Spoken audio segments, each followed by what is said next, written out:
अस्सलाम अस्सलाम वालेकुम माय वालेकुम डियर रहमतुल्लाहि व फ्रेंड। बरकातुहू। मेरे मैं चैनल यास्मीन को मलिक आपकी सब्सक्राइब मुखातिब है करें और पाकिस्तान लाइक डिबेटिंग करें सोसाइटी की और मरकजी साथ सदर में की बेल हैसियत से आइकन को पाकिस्तान भर में प्रेस यूथ की करें वेलफेयर के ताकि मेरी हवाले से आने काम वाली कर रही हर हूँ। वीडियो आप तक जल्द आज इस पहुंच वीडियो के सके। बनाने का मकसद चंद अहम हकाइक आपके सामने लाना है।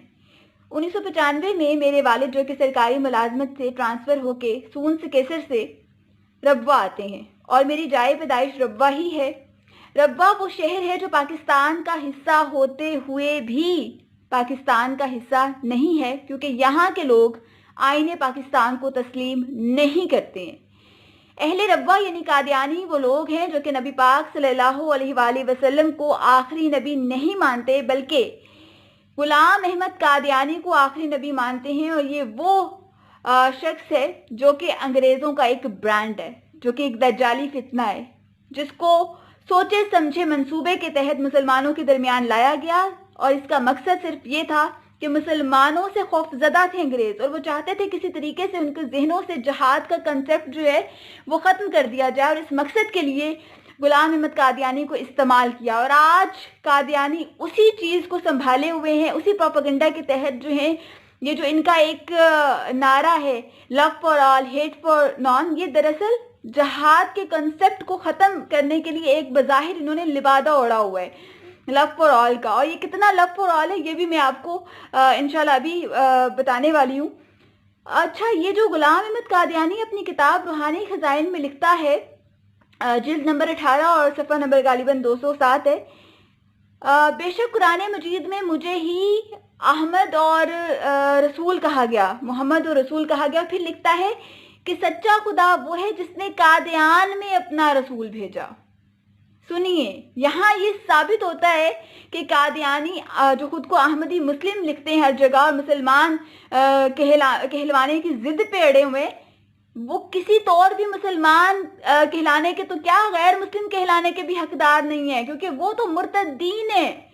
वो मुर्तद जिनके खिलाफ हजरत अबू बकर सिद्दीक रज़ियल्लाहु अन्हु ने जिहाद किया। और ये पाकिस्तान के कितने खैर खा हैं इसका अंदाज़ा इस चीज़ से लगाइए, क्योंकि मेरी सारी स्कूलिंग वहाँ की है, मैंने वहीं से ग्रेजुएट किया। और ये जो इस वक्त आप डिग्री देख रहे हैं मेरे हाथ में, ये इन्हीं के जो एक इदारा है नुसरत जहाँ गर्ल्स पोस्ट ग्रेजुएट कॉलेज रब्बा, वहाँ से मैंने ग्रेजुएट किया। तो हमें मॉर्निंग असेंबली में पाक सरजमीन शाद बाद ये नहीं पढ़ाया जाता था, लब पे आती है दुआ बन के तमन्ना, ये नहीं, बल्कि ये एक ऐसी पॉलिसी पे काम कर रहे हैं और अपने बच्चों की जहन साजी कर रहे हैं जो आने वाले 10 से 15 साल में इंतहाई इस मुल्क के लिए खतरनाक साबित हो सकती है। सुनिए, जो इनका नजरिया है, जो ये अपने बच्चों को असेंबली में जो रोज रटवाते हैं, उनके जहनों में बिठाते हैं, कभी ये भूल न जाना ये बेजरर से लोग जो हक की राह में गर्दन कटा भी सकते हैं। इमाम वक्त के अबरू के एक इशारे पर, इमाम वक्त से मुराद वो मसरूर अहमद है जो कि अभी इनका रिसेंट खलीफा है। इमाम वक्त के अबरू के एक इशारे पर तुम्हारे ज़ौम के पुर्जे उड़ा भी सकते हैं। ये लव फॉर ऑल का प्रचार करने वालों का असल चेहरा है। कभी ये भूल ना जाना ये पुरअमन से लोग वक्त आने पे असलहा उठा भी सकते हैं। सदर उम्मी के दफ्तर पे जब रेड हुआ तो असलहा बरामद हुआ, ये हकीकत पर मबनी चीजें हैं। इमाम वक्त के चेहरे पे जो मलाल आए तुम्हारी 7 नस्लें मिटा भी सकते हैं। ये कादियानी धमका रहे हैं, धमकी दे रहे हैं मुसलमानों को, उम्मत मोहम्मदी को।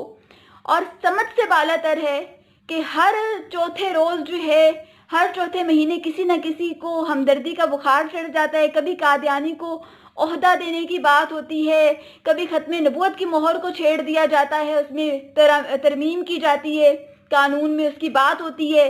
कभी जो है वो इनको अकलियत के हकूक देने की बात होती है। कौन से हकूक? ये आईने पाकिस्तान को नहीं मानते तो इनको अकलियत के हकूक दिए कैसे जा सकते हैं? ईसाई अगर वो हकूक ले रहे हैं तो वो मानते हैं 1973 के आइन को तस्लीम करते हैं, यहूदी मानते हैं, हिंदू मानते हैं, कादियानी नहीं मानते हैं। आप ये देखें पाकिस्तान में ऐसा कौन सा शहर है जहां पे मीडिया की रसाई नहीं है? ईवानों से लेके प्राइम मिनिस्टर हाउस तक मीडिया पहुंच जाता है, लेकिन रब्वा में मीडिया को, पाकिस्तानी मीडिया को कवरेज करने की इजाजत नहीं है। आप वहां जाके कवरेज नहीं कर सकते, आप उनके दफातर को विजिट नहीं कर सकते। और क्योंकि वहां उन दफातर में आए रोज दिन रात जो है वो मुल्क के खिलाफ साजिशें हो रही होती हैं, तो कैसे वो विजिट करने दे सकते हैं आपको? انہوں نے جگہ ریلیز پہ لی تھی 100 سال کے لیے گورنمنٹ سے، اور آج تک اس کا ٹیکس پے نہیں کیا۔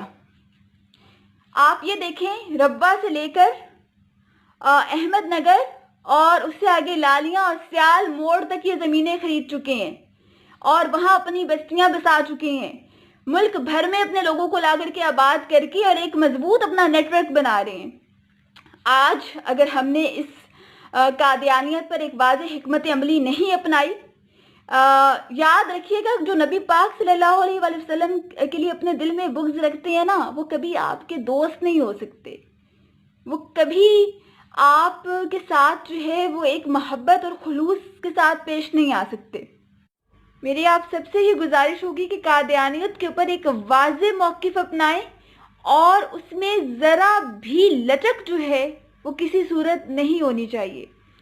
روز محشر جو ہے اللہ تعالیٰ سوال کرے گا، اور اس سوال سے بچانے والی ذات نبی پاک صلی اللہ علیہ وآلہ وسلم کی ہے، جن کی زبان پہ صرف یا ربی امتی امتی ہوگا۔ اور اگر اس دن نبی پاک صلی اللہ علیہ وآلہ وسلم نے کوئی سوال پوچھ لیا تو پھر ہم کہیں کے نہیں رہیں گے۔ خدا را اس چیز کو سمجھیں، اس چیز کو سمجھے، وگرنہ مکمل سلسلہ ہوگا تباہی کا تو دیکھیں گے۔ پس پردہ چھپے تھے کیا حقائق پیش منظر کے۔